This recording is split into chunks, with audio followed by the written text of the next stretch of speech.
जळगाव शहरातील मेहरून स्मशानभूमीत सुविधांसाठी नागरिकांचं चितेवर बसून अनोखं आंदोलन।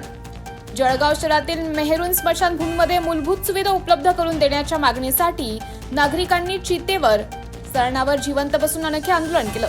या आंदोलनात इलेक्ट्रॉनिक शबदाहिनी, सभामंडप, अस्थि लॉकर, सुरक्षा रक्षक नियुक्ती तसेच परिसरातील प्रदूषण कमी करण्यासह अनेक मागण्यांसह नागरिकांनी महानगरपालिकेकडे वारंवार केल्या होत्या।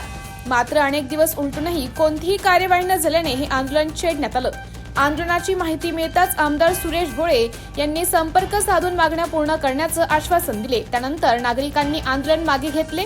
यावेळी मोठ्या संख्येने महिला आणि स्थानिक नागरिक सहभागी झाले होते। वस्ती नव्हती तेव्हा ही स्मशानभूमी होती, त्यामुळे कोणालाही त्याचा काही त्रास होत नव्हता। परंतु आता नागरी वस्ती झालेली आहे आणि इथं वस्ती भरपूर प्रमाणात असल्यामुळे इथला जो धूर असतो, एखादं प्रेत जर असेल तर त्याचा वास हा घरामध्ये येतो। त्यामुळे जेवण करण्यासही आपण विचार करतो की जेवायला करायचं की नाही, व इतका घाणेरडा वास येतो आणि त्या दुर्गंधीमुळे प्रशासनाला समजत नसेल पण लहान मुलांच्या तब्येतीवर त्याचा परिणाम होऊ शकतो, वृद्ध मंडळी त्यांच्याही तब्येतीवर त्याचा परिणाम होऊ शकतो। सहज त्यांना काय वाटतं की काय होणार आहे, परंतु हे न कळत शरीरातले बदल होत असतात, ते या धुरामुळे होऊ शकतात। त्यामुळे प्रशासनाला आमची भरपूर दिवसापासून एकच मागणी आहे की ही स्मशानभूमी आता ह्या इकडच्या बाजूला स्थलांतरित करण्यात यावी आणि परत इथं जवळजवळ 10 ते 12 फुटाची जी भिंत आहे, संरक्षण भिंत, ती करण्यात यावी। आणि जर प्रशासन लक्ष देत नसेल तर आम्ही सर्व नागरिक अजून आमचं जे आंदोलन आहे ते तीव्र करू। बस एवढीच प्रशासनाला आमची मागणी आहे आणि त्याला स्थानिक नगरसेवक असतील तेही पाठपुरावा करतील। तीव्र म्हणजे आपण कशा पद्धतीने या आंदोलनाला पुढची रूपरेषा देण्याचा विचार करीत आहात? जर आता इथं जर प्रशासनानं आमची दखल अजूनही घेतली नाही की स्मशानभूमी हलवण्याचं किंवा संरक्षण भिंतीचं काम जर केलं नसेल तर ही स्मशानभूमी आम्ही तिकडे म्हणजे डायरेक्ट तिथंच आमची जी चितेचं असेल महापालिका प्रशासनासमोर तिथंच चिता लावण्यात येईल।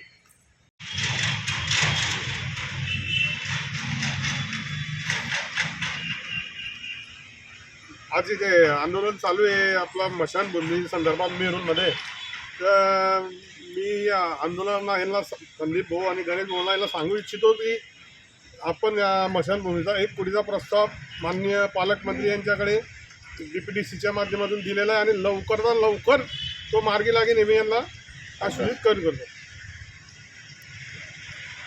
रामेश्वर कॉलनीतील सामाजिक कार्यकर्ते संदीप मांडोळे व गणेश पाटील यांनी आज प्रशासनाचं लक्ष वेधण्यासाठी मेरूर स्मशानभूमी येथे जे आंदोलन केलेलं आहे त्या आंदोलनाला आमचा स्थानिक लोकप्रतिनिधी म्हणून आम्ही पाठिंबा देत आहोत।